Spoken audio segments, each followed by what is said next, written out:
There's an invalid element quality error that is causing problems with the process of running. Let's double-click on that and then see that we have a 2D warpage angle error.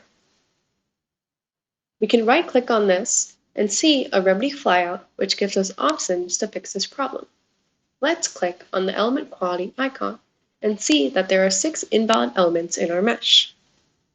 We can go to Auto Enhance Settings and make sure that Split Quads to remove warpage is selected, which adjusts the angle size of our mesh elements that are invalid. Then we can click Auto Enhance, let that process, and that should fix our error.